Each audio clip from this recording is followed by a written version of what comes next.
అప్పుల బాధలు వెంటాడుతున్నాయా? అయితే 6 JVR వారి జాతిరత్నాలు ధరించండి. వెల్కమ్ బ్యాక్ టు మనం టీవీ. నేను మీ పవన్ బెస్వాడ. అత్యంత బాధాకరం, అత్యంత దురదృష్టకరం. అహ్మదాబాద్ నుంచి టేకాఫ్ అయిన కొద్ది నిమిషాల్లోనే భూమికి తాకి అత్యంత భారీ పేలుడు సంభవించింది ఎయిర్ ఇండియా విమానం. ఇప్పటికే మీరందరూ మీడియాలో తెలుసుకునే ఉంటారు ఈ న్యూస్. 242 మంది దుర్మరణం పాలయ్యారు. దీనికి సంబంధించిన డీటెయిల్స్ వెల్లడించారు అహ్మదాబాద్ సిపి జ్ఞానేంద్ర సింగ్ ఇంటర్నేషనల్ మీడియాకి. దీనికి సంబంధించిన డీటెయిల్స్ వెల్లడించడం జరిగింది. ఏ ఒక్కరూ కూడా దీంట్లో బతికి బట్ట కట్టలేదని చెప్పేసి ఆయన వెల్లడించడం జరిగింది. అదేవిధంగా మరో దురదృష్టం ఏంటంటే ఈ ఫ్లైట్ దుర్ఘటనలో ఈ ఫ్లైట్ నేల కూలేటప్పుడు ఒక కన్స్ట్రక్షన్ బిల్డింగ్కి తాకింది. ఆ కన్స్ట్రక్షన్ బిల్డింగ్లో ఆల్రెడీ 20 మంది మెడికోలు ఉన్నట్టు తెలుస్తూ ఉంది. ఆ 20 మంది మెడికోలు కూడా ఇప్పటికే దుర్మరణం పాలయ్యారనే ఒక న్యూస్ అత్యంత బాధను కలిగిస్తూ ఉంది.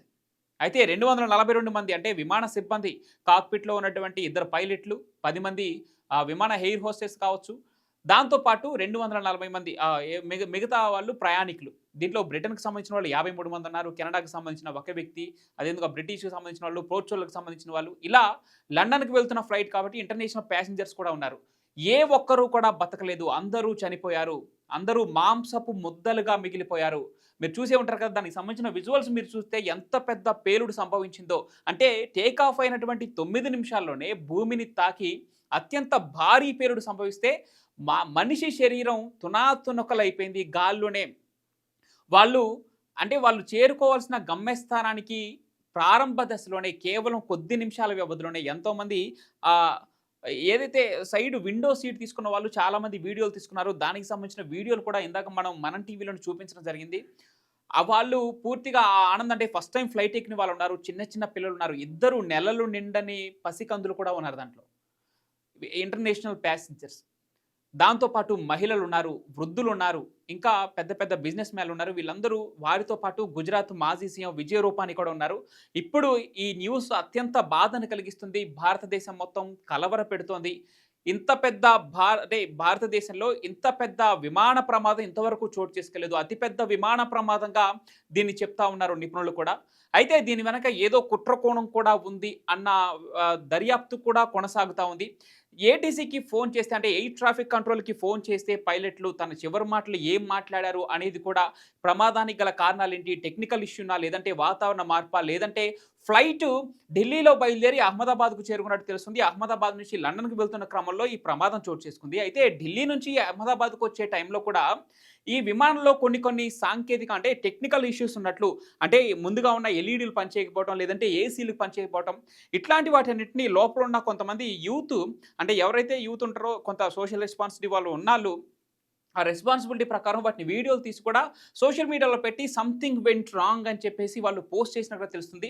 దానికి సంబంధించిన న్యూస్ అయితే ఇప్పుడు సోషల్ మీడియాలో విస్తృతంగా ప్రచారం జరుగుతుంది. ఇవన్నీ చూస్తూ ఉంటే ఈ 242 మంది ప్రయాణికులతో పాటు మరో 20 మంది చనిపోవటానికి, దాదాపుగా ఇక్కడ 270 మంది చనిపోవటానికి కారణం ఒక కుట్రకోణం కూడా దాగి ఉంది దీని వెనక అనే రకంగానే కనపడతా ఉంది. ఇప్పటికే హోంమంత్రి అమిత్ షా కావచ్చు, పౌర విమానయాన శాఖ మంత్రి రామ్మోహన్ నాయుడు కావచ్చు, వీళ్ళు ఇప్పటికే అహ్మదాబాద్కు చేరుకున్నారు. దగ్గరుండి వీటి సహాయక చర్యలు చేపడుతున్నారు. ఏదేమైనా ఏది జరిగినా ఎన్డీఆర్ఎఫ్ బృందాలు వచ్చి ఇక్కడ రెస్క్యూ చేపట్టినా కూడా 242 మంది తునాతునకలైపోవటం, గాలిలో ఒక్క దెబ్బకే కలిసిపోవటం అనేది అత్యంత దురదృష్టకరం, అత్యంత బాధాకరం. ప్రపంచంలో నమోదైనటువంటి అత్యంత భారీ విమాన ప్రమాదాల్లో మన భారతదేశంలో చోటు చేసుకోవడం, అది కూడా ప్రధానమంత్రి నరేంద్ర మోడీ సొంత రాష్ట్రమైనటువంటి గుజరాత్లో, దాని రాష్ట్రాన్ని అహ్మదాబాద్లో ఇట్లాంటి భారీ విమాన ప్రమాదం చోటు చేసుకోవడం అనేది అత్యంత దురదృష్టకరం. 242 మంది చనిపోయారు, ఏ ఒక్కరు కూడా బతకలేదు అని చెప్పేసి అహ్మదాబాద్ సిపి జ్ఞానేంద్ర సింగ్ ఇంటర్నేషనల్ మీడియాకు వెల్లడించడంతో దేశం అంతా ఒక్కసారిగా ఉలిక్కి పడింది. 242 మంది చనిపోవటం ఏంటి విమాన ప్రమాదంలో అని చెప్పేసి, భవిష్యత్తులో విమానాలకి రాకపోకలకు సంబంధించి కూడా ఇది ఆ ప్రభావం విమానాల ప్రయాణాల మీద కూడా పడే అవకాశం కనిపిస్తుంది. ఎందుకంటే ఒక టాటా లాంటి ఒక క్రెడిబిలిటీ ఉన్న సంస్థ నిర్వహించేటువంటి ఎయిర్ ఇండియా విమానానికి ఇంత పెద్ద ప్రమాదం ఎలా చోటు చేసుకుంది? దాని టెక్నికల్ ఇష్యూ కారణమా, వాతావరణ మార్పులా, లేదంటే పైలట్ నిర్లక్ష్యమా, లేదంటే ఏసీటీ ఎయిర్ ట్రాఫిక్ కంట్రోల్ ఎందుకు ఫోన్ లిఫ్ట్ చేయలేదు అనేది కూడా ఇప్పుడు డౌట్ను రేకెత్తిస్తుంది. అసలు ఈ విమాన ప్రమాదం మొత్తానికి కారణం ఏంటి? ఇప్పటి వరకు ప్రాథమిక విచారణలో ఏం తేలింది, అదేవిధంగా ఎంతమంది చనిపోయారు అనే దానికి సంబంధించి ఇప్పటికే డీటెయిల్స్ వెల్లడించారు. పూర్తి డీటెయిల్స్ తెలుసుకునే ప్రయత్నం చేద్దాం. మా కరెస్పాండెంట్ తిరుపతిని కాంటాక్ట్ అయ్యే ప్రయత్నం చేద్దాం. ఇప్పుడు ఆయన గుజరాత్లోనే ప్రస్తుతం అక్కడ రిటర్న్ అయ్యారు. సో మనం కూడా తెలుసుకునే ప్రయత్నం చేద్దాం. ఆయన అడిగి మరిన్ని వివరాలు రాబట్టే ప్రయత్నం చేద్దాం. దీనికి సంబంధించి లైవ్ అప్డేట్స్ ఏంటో కూడా తెలుసుకునే ప్రయత్నం చేద్దాం. తిరుపతి అత్యంత బాధాకరం, అత్యంత దురదృష్టకరం. భారతదేశంలో ఇంత పెద్ద భారీ విమాన ప్రమాదం ప్రపంచంలో చోటు చేసుకున్నటువంటి అత్యంత భారీ విమాన ప్రమాదంలో ఒకటి భారతదేశంలో జరిగిందంటే నమ్మలేకపోతున్నారు, జీర్ణించుకోలేకపోతున్నారు. 242 మంది ప్రయాణికులు, 120 మంది పైగా భారతీయులు, 53 మంది పైగా ఇంటర్నేషనల్ ప్రయాణికులు ఈ విమానంలో ఉన్నారు. అత్యంత బాధాకరంగా అహ్మదాబాద్ సిపి వెల్లడించిన వెంటనే భారతదేశం అంతా కలవరపడింది. అసలు వీళ్ళంతా చనిపోయారా? దీనికి సంబంధించి పూర్తి డీటెయిల్స్ ఏంటి తిరుపతి? సో మొత్తానికి 252 మంది ప్రయాణికులు మాంసపు ముద్దల్లా కనబడుతున్న పరిస్థితి. మొత్తానికి అందరూ చనిపోవడం జరిగింది. సో దాదాపు 100 మంది మృతదేహాలను అక్కడ ఉన్నటువంటి స్థానిక ఆసుపత్రికి తరలించేటటువంటి కార్యక్రమం చేశారు పవన్. ఆ 100 మందిలో ఎవరైతే ప్రయాణికులు ఉన్నారో ప్రయాణికులే అని చెప్పనీకి లేదు. ఎందుకంటే ఏదైతే ఎయిర్ ఇండియాకి సంబంధించినటువంటి విమానం ఒక మెడికల్ కాలేజ్ పైన రెసిడెన్షియల్ కి సంబంధించినటువంటి భవనం అనుకున్నాం, కానీ అది రెసిడెన్షియల్ భవనం కాదు, అది మెడికల్ కాలేజ్. మెడికల్ కాలేజ్ లో దాదాపు 20 మందికి పైగా చనిపోయారనేటటువంటి ఒక అంశం తెరపైకి వస్తా ఉన్నది. మరి 20 మందేనా, లేకపోతే ఆ మృతదేహాలన్నీ కూడా మెడికల్ కాలేజ్ లో లభ్యమైనటువంటి మృతదేహాలేనా, అంటే ఆ 100 మంది మెడికల్ కాలేజ్ లో ఉన్నటువంటి వాళ్ళేనా అనేది ఒక పెద్ద చర్చ లాగా కనపడుతున్నది. కానీ దాదాపు 169 మంది మన భారతీయులు ప్రయాణిస్తా ఉన్నారు ఆ విమానంలో. అత్యంత పెద్ద విమానం అది. 169 మంది, దాదాపు 53 మంది బ్రిటన్ కి సంబంధించినటువంటి వాళ్ళు లండన్ కి వెళ్తా ఉన్నారు. దాదాపు కెనడాకి సంబంధించినటువంటి వాళ్ళు 2 ఉన్నారు. సో దాంట్లో 2 పైలట్లు, అలాగే 10 మంది సిబ్బంది. అంటే 10 మంది సిబ్బంది అంటే లోపల విమానంలో ఉన్నటువంటి ఎవరైతే ఎయిర్ హోస్టర్స్ కి సంబంధించిన కాక్పిట్ లో ఉన్న 2 పైలట్లు, అదే విధంగా ఎయిర్ హోస్టెస్ 10 మంది, మిగతా వాళ్ళు ప్రయాణికులు. దాదాపు 252 మంది బిడ్డల్లాగా వాళ్ళు అత్యంత బాధాకరం తిరుపతి. దీంట్లో నెలలు నిండిన శిశువులు 2 ఉన్నారంట ఈ ప్రయాణికులలో. ఇంకోటి ఏంటంటే వాస్తవానికి ఇక్కడ ఈ ప్రమాదం జరగడానికి 2-3 అంశాలు ప్రధానంగా అనుమానాస్పదంగా కనబడుతున్నాయి. అక్కడ నుండి విమానం ఎప్పుడైతే టేకాఫ్ అయిందో, టేకాఫ్ అయిన తర్వాత రన్వే నుండి విమానం పైకి ఎగిరిన తర్వాత దాదాపు 850 అడుగుల పై ఎత్తు ఎగిరిన తర్వాత, అయితే విమానం బేసిక్ గా ఫస్ట్ విమానం వెళ్ళేటప్పుడు ఇట్లా స్లోగా రాకెట్ లెక్క పైకి వెళ్తా ఉంటది.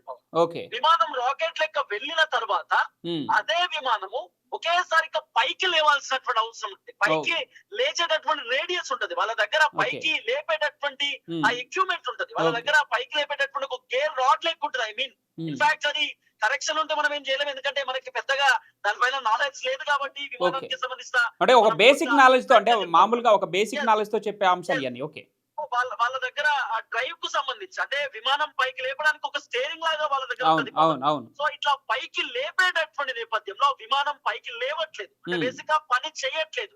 పని చేయనటువంటి నేపథ్యంలో వాళ్ళు ఏం చేశారంటే విమానం ఎప్పుడైతే పైకి లేపిరో ఈ విమానం పైకి పోవట్లేదు, అంటే ఈ విమానం పైకి ఎగరడానికి రెడీగా లేదు అనేటటువంటి మూమెంట్ లో వాళ్ళు మళ్ళీ ఏదైతే విమానం పైకి వెళ్ళిందో మళ్ళీ ల్యాండ్ చేయడానికి ప్రయత్నించేటటువంటి కార్యక్రమం చేస్తారు.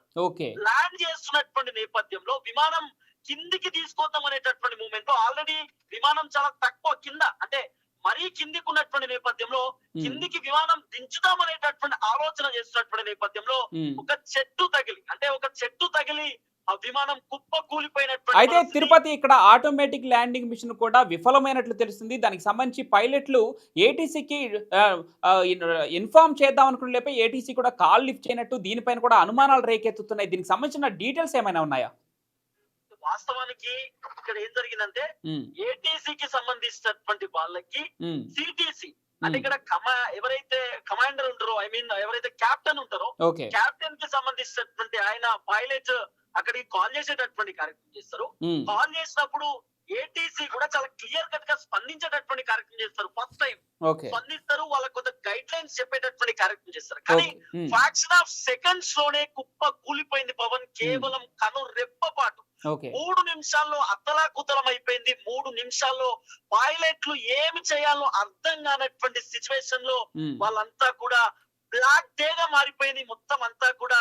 ఇంకోటి ఏంటంటే మేము ఆల్రెడీ ప్రమాదంలో ఉన్నాము, మేము మేడే అని చెప్పి అంటాం. అంటే బేసిక్ గా మేడేకి సంబంధించినటువంటి అంశం ఏంటంటే మేడే అని చెప్పి 3 కాల్స్ పోతాయి. ఏటీసీకి 3 సార్లు సిటిసి కాల్ చేస్తారు. అంటే కెప్టెన్ కి సంబంధించినటువంటి వాళ్ళు 3 సార్లు కాల్ చేస్తారు. ఆ 3 సార్లు కాల్ చేసినటువంటి నేపథ్యంలో మేము ప్రాణాపాయ స్థితిలో ఉన్నాం, మేము చనిపోయేటటువంటి పరిస్థితిలో ఉన్నాం, మేము బాలేము, చాలా డేంజర్ జోన్ లో ఉన్నామంటూ కూడా సిటిసి ఏటీసీకి కాల్ చేసినటువంటి నేపథ్యంలో ATC just fraction of seconds లో వాళ్ళకి సమాధానం చెప్పే లోపే క్రాష్ అయిపోయింది విమానం మొత్తం కూడా. మరొక బాధాకరమైన విషయం దీంతో పాటు 242 మంది ప్రయాణికులలో బిజినెస్ క్లాస్ లో ప్రయాణించేటువంటి విజయ్ రూపానీ ఫోటో కూడా ఇప్పుడు సోషల్ మీడియాలో వైరల్ అవుతా ఉంది. మాజీ ముఖ్యమంత్రి కీలకమైనటువంటి అంశం. అవును అంటే బేసిక్ గా బిజినెస్ క్లాస్ లో నేను చెప్పినట్టుగా 3 సీట్లు, అంటే 3 సీట్లు ప్రధానంగా 6 సీట్లు ఉంటాయి. లెఫ్ట్ సైడ్ 3 సీట్లు, రైట్ సైడ్ 3 సీట్లు. అది చాలా సినిమాటిక్ సీట్లు అన్నమాట. చాలా కంఫర్టబుల్ సీట్స్ బిజినెస్ క్లాస్ లో. ఎకనామిక్ క్లాస్ లో నార్మల్ గా అందరూ ఎకనామిక్ లో పోయేటటువంటి అవకాశం ఉంటుంది, కానీ బిజినెస్ క్లాస్ లో వివిఐపీలు ట్రావెల్ చేసేటటువంటి అవకాశం ఉంటుంది. ఇక్కడ కామన్ ప్యాసింజర్ తో పాటు ముందుగా అంటే ఏదైతే ఫ్రంట్ రోల్ ఉంటాయో వాటికి సంబంధించిన భాగమే ముందు ధ్వంసమైనట్టు, అవే మంటల్లో కాలిపోయినట్లు పూర్తి క్లియర్ గా తెలుస్తా ఉంది. ఈ నేపథ్యంలో విజయ్ రూపానీ కూడా మరి దుర్మరణం చెందారా అనే వార్త కలవర పెడతా ఉంది. వాస్తవానికి 252 మంది ఆల్రెడీ చనిపోయినట్టుగా చాలా క్లియర్ కట్ గా అంశాన్ని తెరపైకి తీసుకొచ్చినారు అక్కడ ఉన్నటువంటి స్థానిక సిపి.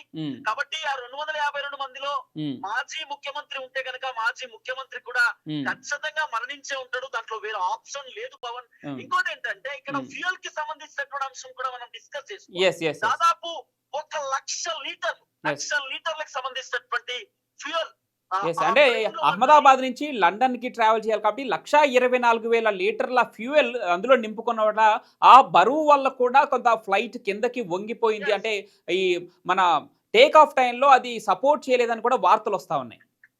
ఒక విషయం ఏంటంటే ఇక్కడ ఫ్యూయల్ కి సంబంధించిన అంశం మనం డిస్కస్ చేసుకుంటూ వైట్ ఫ్యూయల్ అని మనం పిలుస్తా ఉంటాం ఎక్కువ.